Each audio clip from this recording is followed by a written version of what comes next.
Hello friend, hi, this is your guide. Welcome to UPSC perseverance. आज हम यहाँ पे विजन एस की जो टेस्ट सीरीज़ है वो डिस्कस कर रहे हैं। ये टेस्ट 19 है। सो यहाँ पे हम 25 क्वेश्चन डिस्कस करेंगे विथ आंसर, उसके एक्सप्लेनेशन प्रॉपर डिटेल में, ठीक है। सो इससे पहले मैंने बहुत सारे टेस्ट मेरे चैनल पर डाले हैं। टेस्ट 1 से लेकर 5 से टेस्ट 7 है, और उसके बाद में यहाँ पे टेस्ट 1 है, 2 है, 3 है, ठीक है। टेस्ट 16 है। टेस्ट 13 का मैंने 2 पार्ट डाला है, टेस्ट 11 का डाला है। और अगर आपने वो नहीं देखे होंगे सो प्लीज़ एक बार जाकर आप देख लीजिए। और प्लेलिस्ट भी बनाई है उसकी मैंने, ठीक है। और बहुत सारे मैंने PT 365 के, एनवायरनमेंट है, साइंस एंड टेक है, आर्ट एंड कल्चर का कंप्लीट हुआ है, ठीक है। वो अभी तक आपने वो नहीं देखा होगा सो प्लीज़ आप एक बार जाकर वो देख लीजिए। और मेरे चैनल को subscribe, like, comment and share कीजिए, ठीक है। सो ये इसका कोड है 3196। सो ये एनवायरनमेंट का है, एनवायरनमेंट एंड जियोग्राफी से रिलेटेड। सो क्वेश्चन नंबर 1 से स्टार्ट करते हैं हम, ठीक है। क्वेश्चन नंबर 1 है यहाँ पे, as per the solid waste management rule 2016 in India which of the following statement is correct. आपको यहाँ पे 4 ऑप्शन दी है, ठीक है। और 4 ऑप्शन में से आपको बताना है कि जो सॉलिड वेस्ट मैनेजमेंट रूल्स है 2016 का, सो ये यहाँ पे दिया है। ऑप्शन सी यहाँ पे सही है। The generator will have to pay user free to the waste collector which will be decided by the local bodies. So ठीक है, सो यहाँ पे सही है। उसका एक्सप्लेनेशन पार्ट में जाते हैं, देखते हैं। गवर्नमेंट ने यहाँ पे has revamp the municipal solid waste management handling rules जो है 2000 का नोटिफाई किया था। New solid waste management rule 2016, April 2016 में। उसके साइलेंट फीचर यहाँ पे दिए हैं। सॉलिड वेस्ट मैनेजमेंट रूल्स 2016 यहाँ पे नीचे फर्स्ट है। Rule are now applicable beyond the municipal areas and extend to urban area agglomeration, census, town, notified industrial township area under the control of the Indian Railways, airport, airbase, port, harbor, defense establishment, special economic zones, state and central government organization, places of the pilgrimage, religious and historical importance। so इन सभी में यहाँ पे ये applicable होंगे, ठीक है। Municipal area से मतलब इनको एक्सटेंड किए हैं, और भी मतलब इनका दायरा बढ़ाया है, ठीक है। सोर्स ऑफ सेग्रीगेशन यहाँ पे जो है मैंडेट किया है to channelize the waste to wealth by the recovery of the reuse and recycle. Responsibility of the generator, यहाँ पे जनरेटर्स इंट्रोड्यूस की गई। Segregate the waste into 3 stream, जिसमें आता है वेट, बायोडिग्रेडेबल, ड्राई में plastic, paper and metal wood आता है। डोमेस्टिक में हैजार्डस वेस्ट, जिसमें diaper, napkin, empty container of the cleaning agent, mosquito repellent, और हैंड ओवर करने हैं इसे segregated waste to the authorize rag picker और द वेस्ट कलेक्टर और द लोकल बॉडीज़ को इन्हें मतलब हैंड ओवर करने, मतलब देने हैं। उसके बाद में यहाँ पे जो integration of the waste picker है, rag pickers and the waste dealer, कबाड़ी वाला जो होते हैं in the formal system should be done by the state government and self help group जो होते हैं SHG और any other group to be form. Generator will have to pay user free to the waste collector and sport fine for the littering and the non segregation. Landfill site shall be 100 meter away from the river होंगे and 200 meter from the pond and 500 to 200 meters away from the highways. Habitation, public park and water supply wells 20 kilometer away from the airport, air bases. Local authority panchayat shall prepare the solid waste management plan जो है with the timeline and its implementation, segregate, adopt 3 R's, material, recovery, processing, disposal of the waste as per the fee, levy, spot and fine। so इसका ये detail explanation था, ठीक है, question number 1 का। Question number 2 पर आते हैं। Consider the following statement with reference to the national biodiversity authority, NBA, national biodiversity authority के बारे में आपको करेक्ट बताना है। 2 सेंटेंस दिए, ठीक है। फर्स्ट है NBA is a statutory autonomous body establish under the biological diversity act 2002। हाँ, ये सही है। एंड सेकंड है NBA regulate access to India's biological resources and associated knowledge by the Indians and non Indians as well. So दोनों ही बातें सही है। नेशनल बायोडाइवर्सिटी अथॉरिटी से रिलेटेड बोथ 1 and 2 यहाँ पे सही है, सी है। एक्सप्लेनेशन पार्ट में देखते हैं। नेशनल बायोडाइवर्सिटी अथॉरिटी जो है एस्टेब्लिश हुआ था 2003 में to implement the biological diversity act 2002। Is an autonomous and statutory body है to perform the regulatory and advisory function है इसके गवर्नमेंट ऑफ इंडिया के, और ये इशू करता है conservation of the biodiversity, sustainable use of its component, realization of the fair and equitable sharing of the benefits arising out of the use of the biological resources। उसके बाद में biological diversity act 2002 का है, mandate करता है implementation of the provision of the act through the decentralized system with the NBA focusing on advice of the central government on matter relating to the conservation of the biodiversity, sustainable use of its component and equitable sharing benefits arising out of the utilization of biological resources as part of the its as part of its mandatory functions। NBA regulate करता है access to the India's biological resources associated knowledge by the Indians and non-Indians as well। So State Biodiversity Act ये focus करता है, focus on the advice of the state government subject to any guidelines issued by the state central government on matter of the relating to the conservation of biodiversity, sustainable use of its component, equitable sharing benefits arising out of the utilization of the biological resources। उसके बाद में question number third पर आते हैं। Consider the following statement with respect to the waste management in India. ठीक है, यहाँ पे आपको करेक्ट पूछा है, 3 सेंटेंस दिए। फर्स्ट है यहाँ पे रेडियो एक्टिव वेस्ट जनरेट होता है in India, dispose of the following rules promulgate under the environment protection act 1986 का। सो ये गलत है, ऐसा नहीं है।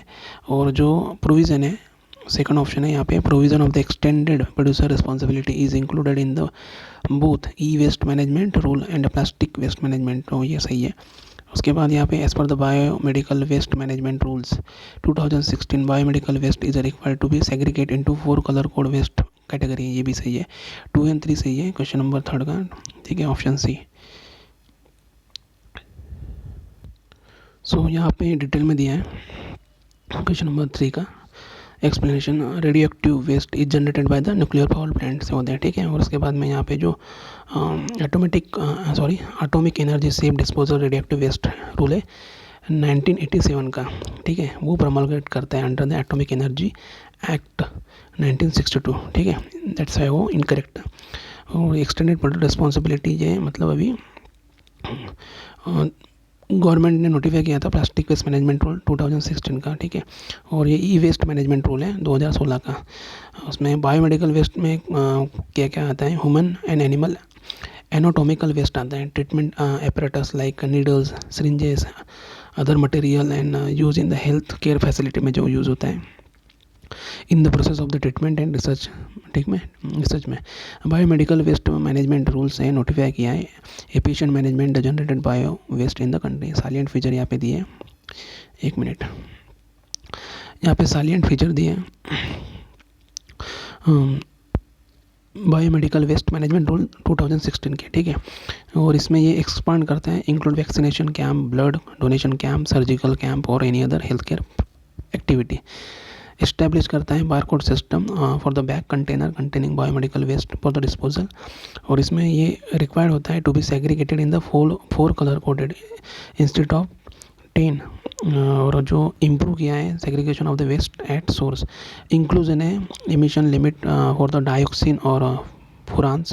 स्टेट गवर्नमेंट प्रोवाइड करता है land for the setting up of the common biomedical waste treatment and disposal facility. Question number 4 पर आते हैं। यहाँ पे पूछा है consider the following statement with reference to the energy conservation building code. Energy conservation building code के बारे में आपको पूछा है, करेक्ट बताना है। 2 सेंटेंस दिए, it has been launch by the energy efficiency services limited, so ये गलत है। उसके बाद it is applicable to both the private residential as well as the commercial building, so ये भी गलत है। ठीक है, नाइदर 1 और 2 है। सो डिटेल में देखते हैं। यहाँ पे ब्यूरो ऑफ एनर्जी एफिशिएंसी इन्हें लॉन्च किया है। ठीक है, the energy conservation building code ECBC 2017 का। ठीक है, तो ये ध्यान में रखना, एनर्जी कंजर्वेशन बिल्डिंग कोड किसने किया है, ब्यूरो ऑफ एनर्जी एफिशिएंसी ने लॉन्च किया है। ठीक है, उसके बाद में यहाँ पे जो बिल्डिंग इंटेंडेड है for the private residential purpose only are not covered by the code. और यहाँ पे जो नेशनल बिल्डिंग कोड है 2016 का, ये रेफ़र करता है standard for the lighting levels, heating, ventilation, air conditioning, और जो हवा के जिसे बोलते हैं HVAC, comfort condition, natural ventilation and any other building material system design criteria addressed to this code। ठीक है, उसके बाद यहाँ पे जो EPI परफॉर्मेंस है, जिसे एनर्जी परफॉर्मेंस इंडेक्स बोलते हैं, is its annual energy consumption in kilowatts है। ठीक है, क्वेश्चन नंबर 5 पर आते हैं। With reference to the position of the chief wild life warden consider the following statement. आपको करेक्ट बताना है, 3 ऑप्शन दिए।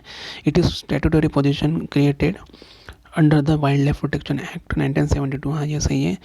There is a chief wild life warden design designated for each protected areas in the state, ये गलत है, ऐसा नहीं होता है।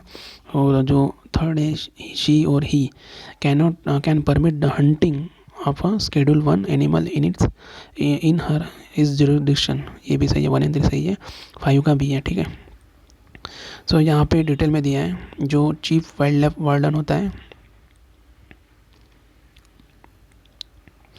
इज द स्टैट्यूटरी अथॉरिटी होता है under the wild life protection act 1972 का। ठीक है,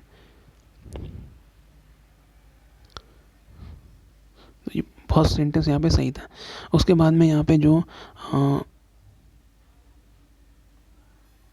सेकंड स्टेटमेंट क्यों गलत था, क्योंकि वो heads the wild life wing of the department exercise the complete administrative control over the protected areas within the state. He is the member secretary of the state board of wildlife। ठीक है, state board of wild life का है।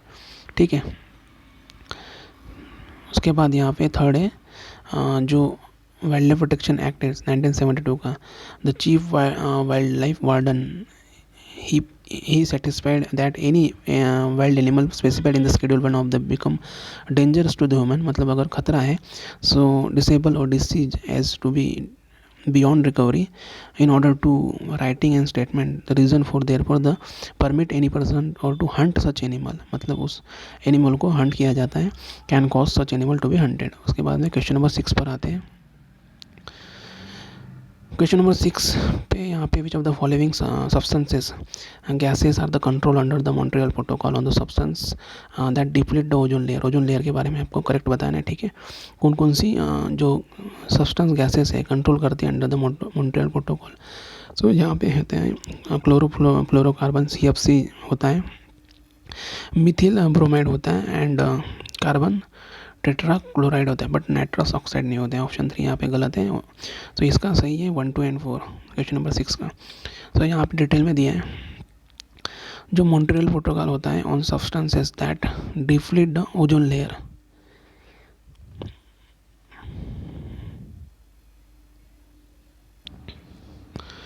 So यहाँ पे दिया है detail में यहाँ पे। ठीक है, क्वेश्चन नंबर 6 का एक्सप्लेनेशन पार्ट।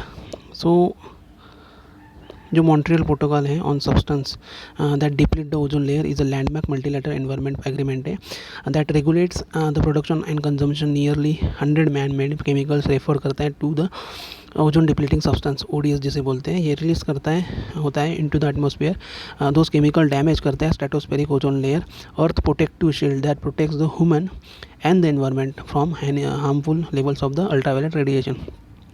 अडोप्ट किया था 15 सितंबर 1987 को। Protocol is that the only UN treaty है ever that have been ratified by the every country on the earth.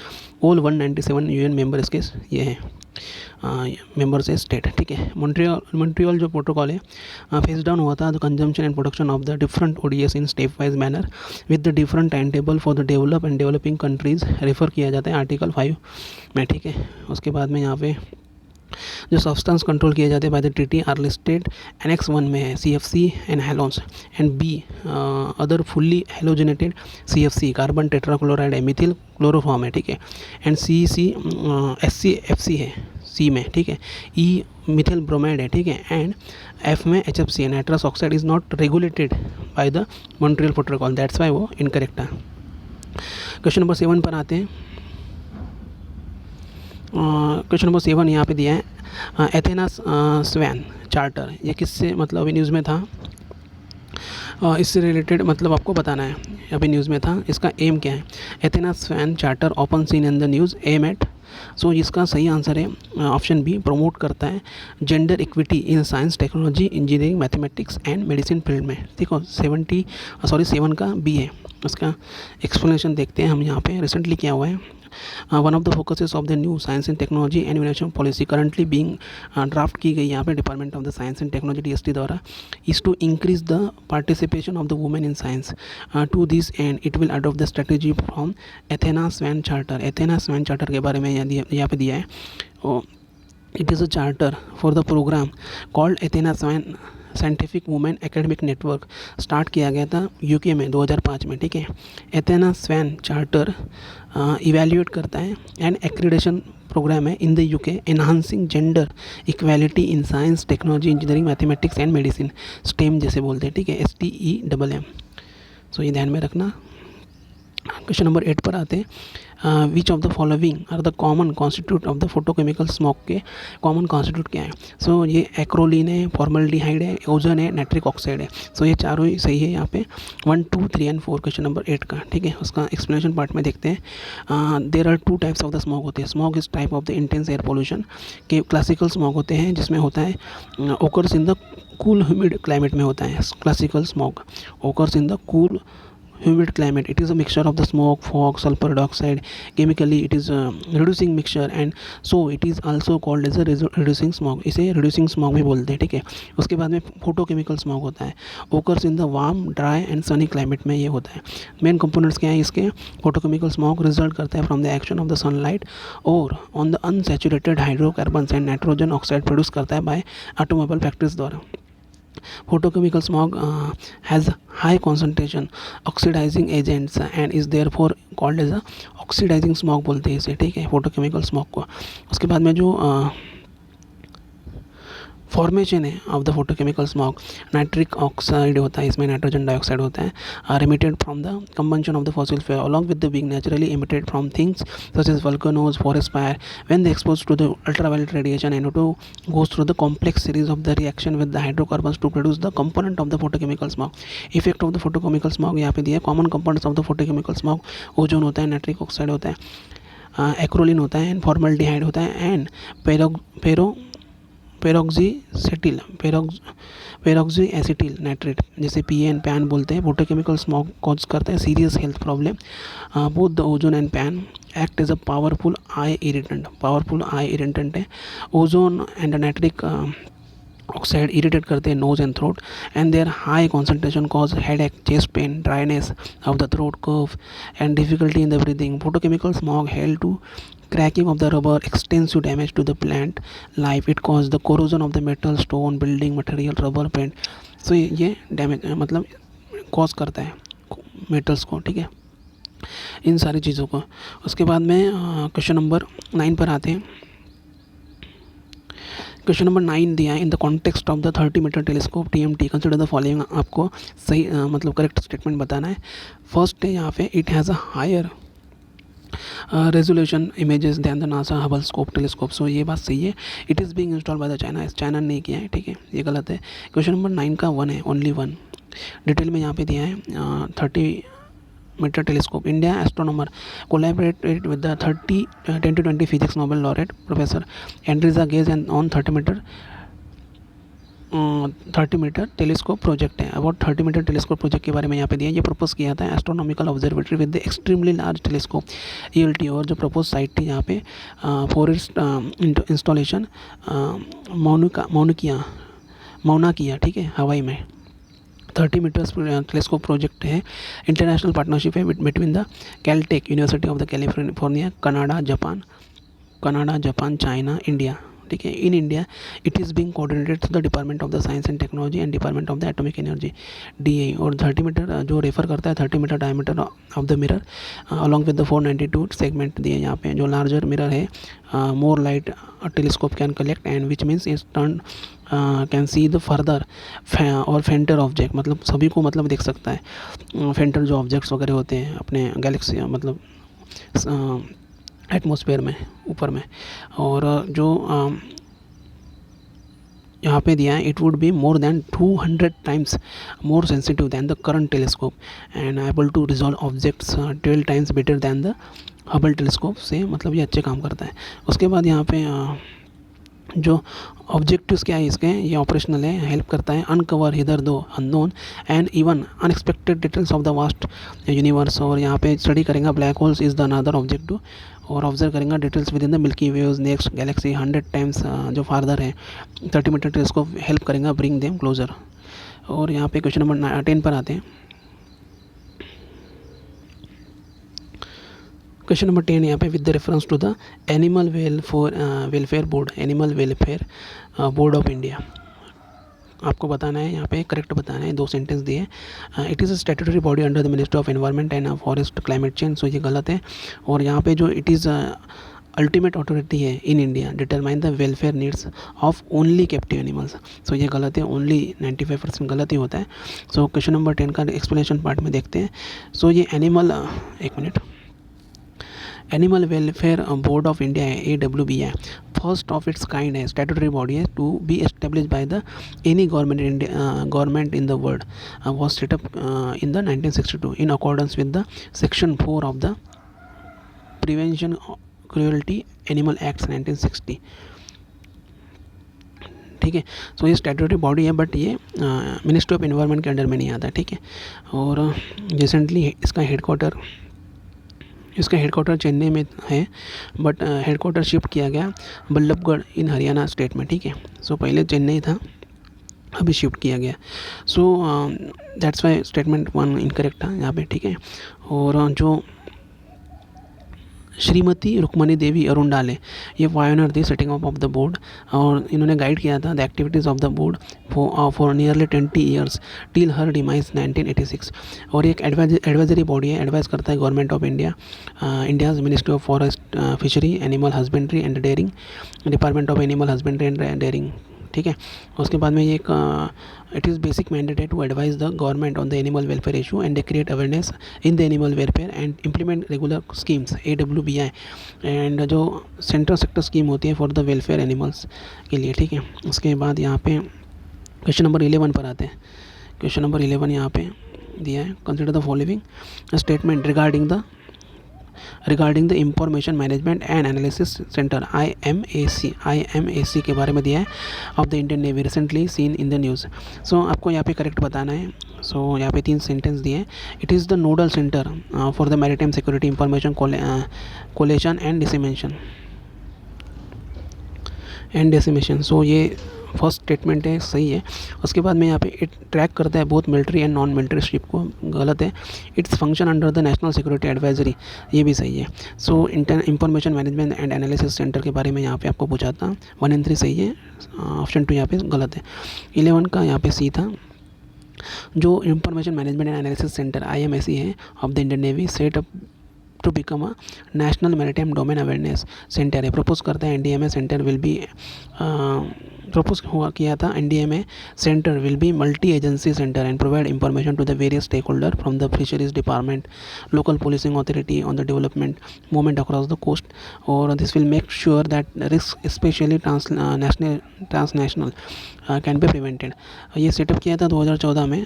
IMAC provide करता है coastal security to avoid tragic incident like 26/11 जो हुआ था, टेरर अटैक ऑन मुंबई। और एक nodal centre है of the national command control communication and intelligence network, NC3I network जिसे बोलते हैं, जॉइंट इनिशिएटिव है Indian navy, coast guard, Bharat electronic limited का। IMAC ट्रैक करता है only non military and commercial ship known as the white shipping, military ship और the grey hull ship and track by the directorate of the naval operation, ठीक है। That's Y ये option 2 यहाँ पे incorrect हुआ था। और यहाँ पे जो IMAC है सेंटर है where data from the various sensor database is aggregated, correlated, then disseminated to the various station for enhance awareness. IMAC function करता है under the national security adviser के अंडर में, और NC3I नेटवर्क लिंक करता है 51 naval coast guard station जो होते हैं located along the coast and the island territories. So ये 11 का हुआ। उसके बाद में यहाँ पे जो इंटरनेशनल मैरीटाइम ऑर्गेनाइजेशन है IMO पब्लिश करता है guidelines for the on board operational use of the ship born automatic identification system AIS, ठीक है। सो यहाँ पे क्वेश्चन नंबर 12 पर आते हैं। Green energy corridor project refers to the, so यहाँ पे इसका सही आंसर है synchronisation of the renewable electricity with the conventional power grid. So ये ग्रीन एनर्जी कॉरिडोर प्रोजेक्ट जो है सिंक्रोनाइजेस करता है of the renewable electricity with the conventional power grid. Option C इसका सही है 12 का। सो यहाँ पे डिटेल में दिया है। इसका एम है synchronise electricity produce from the renewable sources such as solar and wind with the conventional power station in the grid. और ये evacuation of the large renewable energy intra state transmission system जो होता है was sanction किया गया था by the ministry द्वारा 2015 से 16 में, और इम्प्लीमेंट किया जाता है यहाँ पे by the 8 renewable rich state Tamil Nadu. मतलब इन्होंने इम्प्लीमेंट किया था राजस्थान, तमिलनाडु, राजस्थान, कर्नाटक, आंध्र प्रदेश, महाराष्ट्र, गुजरात, हिमाचल प्रदेश, मध्य प्रदेश। और this project is being implemented by the state by the respect to state transmission utilities. यहाँ पे प्रपोज किया था evacuated approximately 20,000 megawatt of the large scale renewable power and the improvement of the grid in the implementing state. और यहाँ पे funding mechanism कैसे है, 40% of the government of India grant करता है, और यहाँ पे 20% state equity and 40% of the loan from the KWF Germany की जो है इन्होंने दिया था, ठीक है। सो ये थोड़ा ध्यान में रखना। क्वेश्चन नंबर 13 पर आते हैं। कॉपर स्लैग के बारे में आपको पूछा है। Copper slag can be material for which of the following. So यहाँ पे करेक्ट बताना है। सो फर्स्ट है production of the glass, polishing of the cleaning and hard surfaces and construction of the house roof. So ये तीनों ही sentence यहाँ पे सही है कॉपर स्लैग से रिलेटेड। सो डिटेल में देखते हैं। कॉपर स्लैग ये प्रोड्यूस किया जाता है during the pyrometallurgical production of the copper from the copper और कंटेंस होता है मटेरियल इसमें iron, alumina, calcium oxide, silica. और जो every ton of metal production about 2.2 ton of the copper slag is generated। और dumping और disposal of the such huge quantity slag causes environmental and space problem होती है। favorable physiomechanical characteristics of the copper slag can be utilized to make the products like cement, fill, ballast and abrasive aggregate, roofing granules, glass, tiles etc। इसमें ये होते हैं इसके characteristics है। Question number 14 पर आते हैं। Which of the following are the advantages of the fly ash utilisation related यहाँ पे पूछा है। फ्लाई ऐश ये मतलब अक्सर प्रीलिम्स में पूछा जाता है। सो इससे रिलेटेड आपको करेक्ट स्टेटमेंट बताना है। फर्स्ट है यहाँ पे it works as the soil conditioner and improve the water holding capacity. हाँ ये सही है। It is use to make stronger and more durable concrete. And third है यहाँ पे it is use in the manufacturing absorbent suitable for the drinking water verification. So ये तीनों यहाँ पे सही है। क्वेश्चन नंबर 14 का ऑप्शन डी यहाँ पे, ठीक है। सो ये फ्लाई ऐश से रिलेटेड यहाँ पे दिया है। इन एग्रीकल्चर ये इंप्रूव करता है water holding capacity, work as a soil conditioner, contains micronutrient होते हैं लाइक फॉस्फोरस, पोटेशियम, कैल्शियम होते हैं इसमें, इंक्रीज करता है क्रॉप फील्ड को, ठीक है। उसके बाद में यहाँ पे concrete made with the fly ash stronger होते हैं, मोर ड्यूरेबल होते हैं than the traditional concrete made with the Portland cement. उसके बाद में मैन्युफैक्चरिंग ऑफ द एब्सॉर्बेंट है are suitable for the purification of the waste gases, drinking water purification, ठीक है। सो ये इंपॉर्टेंट इसके कैरेक्टरिस्टिक्स आप ध्यान में रखना, एडवांटेजेस, ठीक है, फ्लाई ऐश के। क्वेश्चन नंबर 15 पर आते हैं। नेशनल ग्रीन ट्रिब्यूनल के बारे में पूछा है। Is the component to here matter related to which of the following laws. So यहाँ पे करेक्ट बताने हैं आपको, 4 ऑप्शन दिए हैं। सो ये किससे रिलेटेड है, मतलब इन लॉज से। सो यहाँ पे जो पब्लिक लायबिलिटी इंश्योरेंस एक्ट है 1991 का, और जो बायोलॉजिकल डाइवर्सिटी एक्ट है, सो ये रिलेटेड है नेशनल ग्रीन ट्रिब्यूनल से, ठीक है। बाकी 1 और 4 यहाँ पे गलत है। सो क्वेश्चन नंबर 15 का बी है 2 और 3, ठीक है। डिटेल में देखते हैं हम। नेशनल ग्रीन ट्रिब्यूनल इस्टेब्लिश हुआ था 2010 में under the national green tribunal act 2010 का for the effective and expedition disposal of the cases relating to the environment protection and conservation of the forces and other natural sources. Tribunal के कुछ component है to hear the matter relating to the laws listed in the schedule 1 of the NGT act, और यहाँ पे दिए हैं 1 by 1 हम देखते हैं। होप आपको विजिबल होगा। सो फर्स्ट है water prevention and control pollution act 1974 का है। Water prevention and control pollution cess act 1977 का है। फॉरेस्ट कंजर्वेशन एक्ट 1980 का, air prevention and control pollution act 1981 का, एनवायरमेंट प्रोटेक्शन एक्ट 1986 का, and public liability insurance act 1991 का, and biological diversity act 2002 का, ठीक है। सो ये एक्ट इसमें आते हैं NGT के अंडर में, ठीक है। उसके बाद में यहाँ पे कुछ सिग्निफिकेंट लॉज नॉट इंक्लूडेड इसमें, वाइल्ड लाइफ प्रोटेक्शन एक्ट 1972 का ये इसमें इंक्लूड नहीं होता है, एंड शेड्यूल्ड ट्राइब जो recognisation of the forest right act 2005 का ये इसमें नहीं आते, ठीक है, तो ध्यान में रखना। क्वेश्चन नंबर 16 पर आते हैं। Consider the following statement with reference to the MARPOL convention. MARPOL convention से आपको यहाँ पे करेक्ट बताना है, 3 सेंटेंस दिए आपको करेक्ट बताना है। फर्स्ट है it includes the regulation aim at the preventing and minimising pollution from the ship. हाँ ये सही है, ये शिप से रिलेटेड है। और जो कन्वेंशन डील करता है with the air emission from the ship, ये भी सही है। India is not signatory to the MARPOL convention, ऐसा नहीं है, इंडिया सिग्नेटरी है मार्पोल कन्वेंशन का, तो ध्यान में रखना। यहाँ पे ऑप्शन डी है 16 का। डिटेल में देखते हैं यहाँ पे, डिटेल एक्सप्लेनेशन में। और यहाँ पे जो international convention for the prevention of the pollution from the ship, MARPOL convention जैसे बोलते हैं, is one of the most significant international marine environmental convention है। International convention for the preventing pollution from the ship, MARPOL is the main international convention है, cover करता है prevention of the pollution of the marine environment by the ships from the operational और accidental cause. Convention में include किया जाता है regulation, इसका regulation aimed at preventing and minimizing the pollutant from the ship, both the accidental pollution and that of the routine operation. MARPOL convention adopt किया था 2 नवंबर 1973 को at the IMO। Protocol of 1972 was adopted in the response of the speed of the tanker accident हुआ था 1976 से लेकर 1977 के बीच में। और यहाँ पे अपडेट किया गया था मार्पोल अपडेट किया गया था by the amendment to the year 1997 में। प्रोटोकॉल वाज अडॉप्ट किया था amend the convention of the new annex 6 prevention of the air pollution from the ship से ऐड किया था, एंटर इनटू द फोर्स 19 मई 2005 में, ठीक है।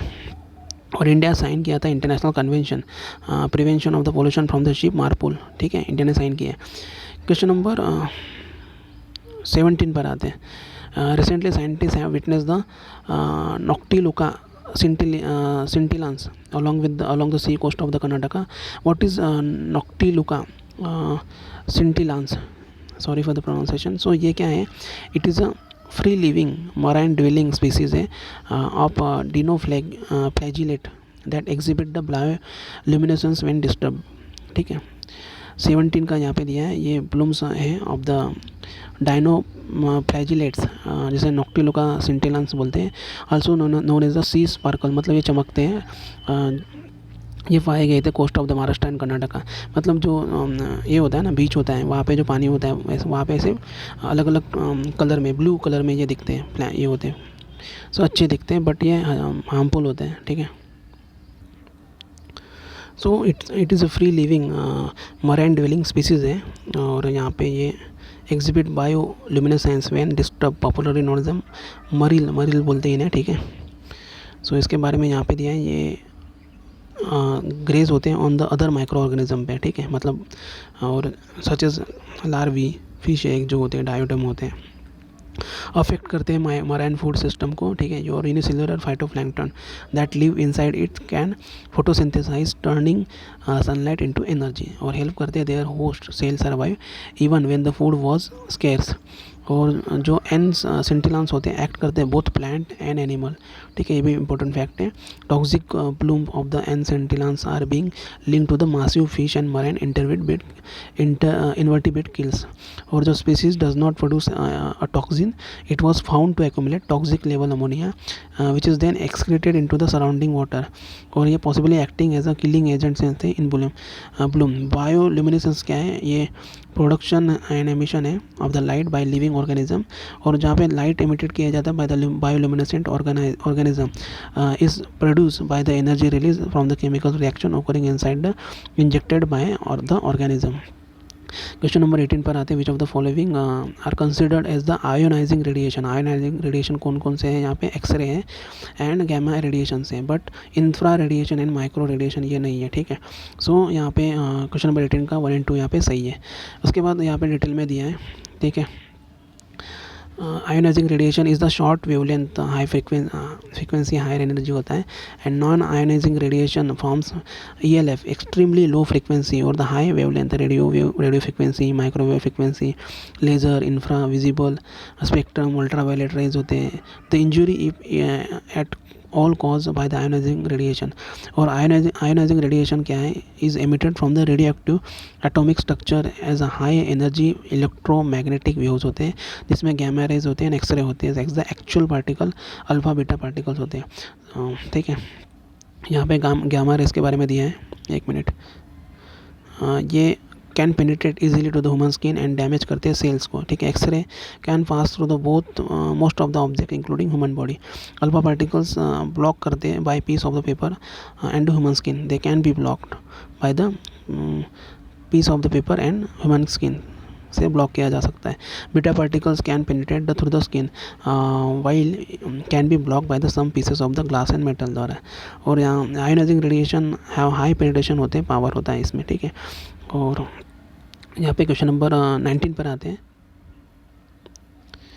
According to the Indian hazardous and other waste management and transboundary movement rules, which of the following waste has been prohibited for import? So आपको यहाँ पे करेक्ट बताना है, 3 ऑप्शन दिए हैं यहाँ पे। Waste edible fats and the oil of the vegetables और animals, sorry, waste edible fats and oil vegetables और animal origin, household waste, critical care medical equipment. So यहाँ पे तीनों ही है ये। ठीक है, hazardous and other waste management transboundary movement rule, ठीक है, ये प्रोहिबिट करते हैं फॉर इम्पोर्ट। सो यहाँ पे एक्सप्लेनेशन दिया है, आप इसे पॉज करके पढ़ सकते हो। ठीक है, और क्वेश्चन नंबर 20 पर आते हैं। Consider the following statement the reference to the methanol economy programme. So methanol economy से यहाँ पे आपको क्वेश्चन पूछा है, करेक्ट बताना है। It is initiated by the ministry of renewable energy. नहीं, ऐसा नहीं है, गलत है। Methanol is the high carbon hydrogen carrier fuel होता है, ये भी नहीं है।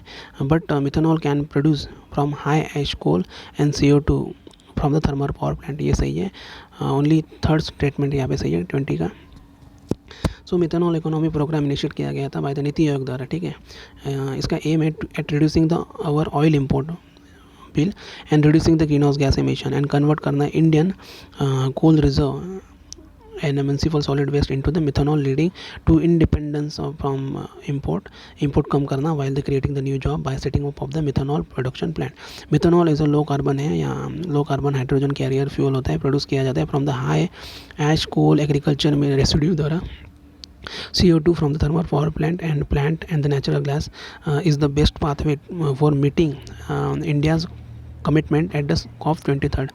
और मिथेनॉल यहाँ पे स्लाइटली लोअर इन एनर्जी होता है content than the petrol and diesel. Replace किया जा सकता है both petrol and the diesel को in transport sector, road, rail and marine. Energy sector जिसमें DG set, boilers, process heating modules, tractor, commercial vehicles आते हैं। रिटेल कुकिंग रिप्लेस किया जा सकता है LPG partially and kerosene and would charcoal को। Building किया जाता है, अभी हो रहा है। 15% methanol in the gasoline can result in at least 15% reduction in the import of the gasoline crude. In addition, it would bring down the greenhouse gas emission by 20% तक यहाँ पे कम हो सकता है in terms of the particulate matter, nitrous oxide and sulfur oxide, thereby improving the urban air quality। इससे improve हो सकती है अगर सिर्फ 15% मेथनॉल ब्लेंड किया तो 15% रिडक्शन भी हो सकता है इम्पोर्ट में। ठीक है, क्वेश्चन नंबर 21 पर आते हैं।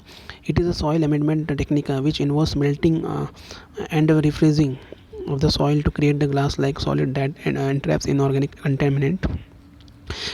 contaminants and thereby isolate these from the environment.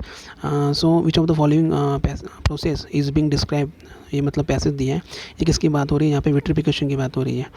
यहाँ पे एक्सप्लेनेशन पार्ट में देखते हैं विट्रिफिकेशन क्या है। इंजीनियरिंग अप्रोच है to the soil amendment. During the vitrification contaminant जो सॉइल होता है mass is treated through the process involving the melting and refreezing to create the glass like solid और that entraps inorganic contaminants and thereby isolate this from the environment. और ये applied होता है both in situ and elsewhere above the treatment एक्स2 में भी होता है और डिस्ट्रॉय करते हैं ऑर्गेनिक कंटेमिनेंट्स। ठीक है, प्रोसेस में इन्वॉल्व होता है इंट्रोडक्शन ऑफ द इलेक्ट्रोड।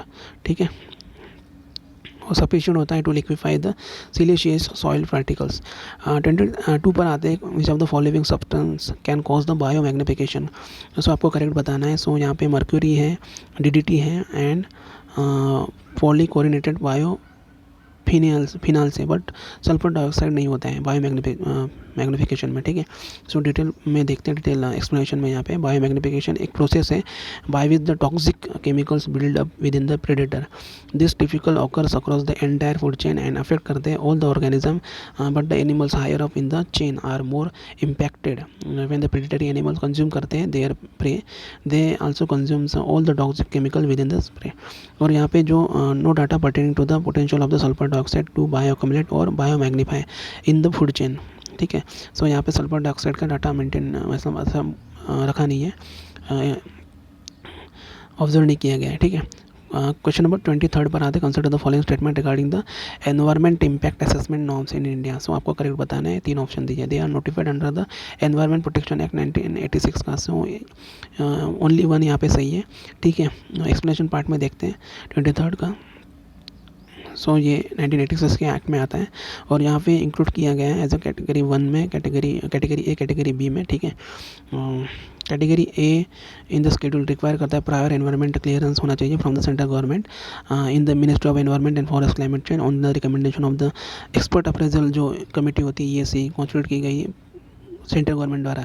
और जो बी है कैटेगरी, इसमें क्या इंक्लूड होता है, शेड्यूल रिक्वायर चाहिए prior environment clearance of the state union territory का एनवायरमेंट इम्पैक्ट असेसमेंट अथॉरिटी जो SEIAA, ठीक है। और यहाँ पे there is a no quorum required for the attendance for starting the proceeding, ठीक है। सो क्वेश्चन नंबर 24 पर आते हैं। यूनाइटेड नेशन ने रिसेंटली अभी लॉन्च किया है टीम हेलो इनिशिएटिव। सो ये किससे रिलेटेड है? सो ये counter the miss information around the covid vaccine से ये रिलेटेड है। 24 का ए है, ठीक है। और यहाँ पे United nation in collaboration with the vaccine confidence project at the university of the London has launch the team hello initiative. So ये United Nation has collaborated with the Vaccine Confidence Project at the University of the London School of Hygiene and Tropical Medicine to undertake the Team Hello initiative. इसका aim क्या है? Use of the social media to counter the misinformation around the COVID-19 vaccine और build the confidence by busting the myth and sharing information on the safety and effectiveness of the vaccine. और Hello represent करता है ring of connected to the science that circles the globe, ठीक है। Globally, this initiative is supported by the 100 scientists who have involved in the race of the coronavirus vaccine development across the world top institute. India over the 22 scientists हैं India join किया team hello from the renowned institute such as the Institute of the Medical Science, some hospital है, PGIM है, Nizam's institute ने किया है, IIT Indore ने किया है, क्रिश्चियन मेडिकल कॉलेज ने किया है, SRM रिसर्च इंस्टीट्यूट ने किया है, डीप चिल्ड्रन हॉस्पिटल। सो ये इंस्टीट्यूट इसमें इंक्लूड है। Scientist team hello India will allow scientist to respond the question from the public and directly counter करते हैं वैक्सीन मिस इंफॉर्मेशन रूमर्स जो स्प्रेड किया जाता है in the part of the internet में। क्वेश्चन नंबर 25 पर आते हैं। Ocean thermal energy conservation conversion जो OTEC system work on which of the following. So ये यूटिलाइज फर्स्ट है, यहाँ पे सही है। Utilise the temperature difference between the warm surface sea and water cold up deep sea water for the energy generation से related है, ठीक है। यहाँ पे डिटेल में दिया है ocean thermal energy conversion usage on the ocean thermal gradient between the cooler deep and warmer shallow और the surface sea water to the run the heat engine. और यहाँ पे जो is one of the continuously available renewable energy sources हैं that could contribute to base load power supply। और यहाँ पे source of the potential क्या है OTEC का considered to be much larger than the other ocean energy होती है, ठीक है। और यहाँ पे जनरेट किया जाता है from the OTEC without affecting the ocean thermal structure को। सो ये हमने 25 क्वेश्चन यहाँ पे डिस्कस किए। और अभी तक आपने मेरे चैनल को सब्सक्राइब नहीं किया होगा, सो आप मेरे चैनल को subscribe, like, comment and share कर सकते हो। नेक्स्ट 25 क्वेश्चन से हम अगले पार्ट में करेंगे, ठीक है, पार्ट 2 में। सो इसके 4 पार्ट आएंगे, part 1, part 2, part 3 and part 4। इसकी प्लेलिस्ट मैं यहाँ पे बना दूँगा। सो प्लेलिस्ट एक बार ज़रूर चेक करना, ठीक है। So thank you so much.